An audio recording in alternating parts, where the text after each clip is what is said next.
भगवान श्री कृष्ण गीता के अध्याय 2 के श्लोक 28 में अर्जुन से कहते हैं, अव्यक्तादीनि भूतानि व्यक्त मध्यानि भारत अव्यक्त निधनान्य एव तत्र का परिदेवना। अर्थात हे भरतवंशी अर्जुन, सारे जीव प्रारंभ में जन्म से पहले अप्रकट या अव्यक्त अवस्था में रहते हैं, बीच में जन्म से लेकर मृत्यु तक प्रकट स्वरूप में रहते हैं, जैसे अभी हम लोग हैं, और मरने के बाद पुनः अप्रकट अव्यक्त हो जाते हैं। फिर इसमें चिंता करने की क्या आवश्यकता है। इसे यूं समझें कि खिड़की बंद थी, वहां कोई न दिखता था, खिड़की खुली, सबने किसी को खिड़की पर देखा, फिर खिड़की बंद हुई, खिड़की पर जो था अदृश्य हो गया।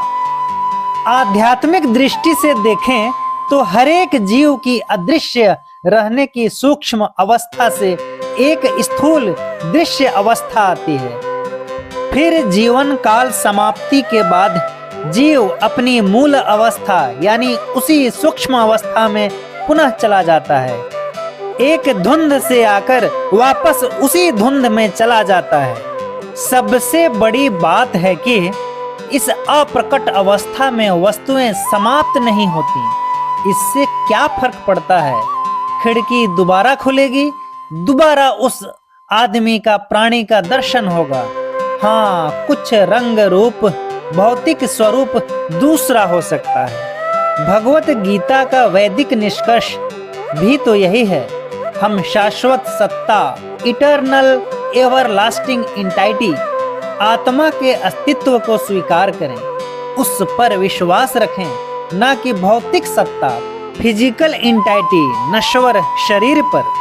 संदेश ये है, आत्मा अमर है, शरीर नाशवान, जैसे सुगंध अमर है, पुष्प नाशवान।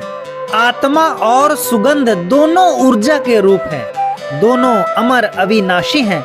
ऊर्जा संरक्षण का सिद्धांत भी तो यही कहता है कि ऊर्जा को न तो उत्पन्न किया जा सकता है और न ही नष्ट किया जा सकता है, बल्कि इसे एक रूप से दूसरे रूप में परिवर्तित किया जा सकता है।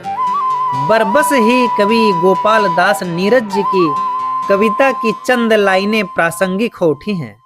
खोता कुछ भी नहीं यहाँ पर, केवल जिल्द बदलती पोथी, जैसे रात उतार चांदनी पहने सुबह धूप की धोती। आज इतना ही, धन्यवाद। जय श्री कृष्ण।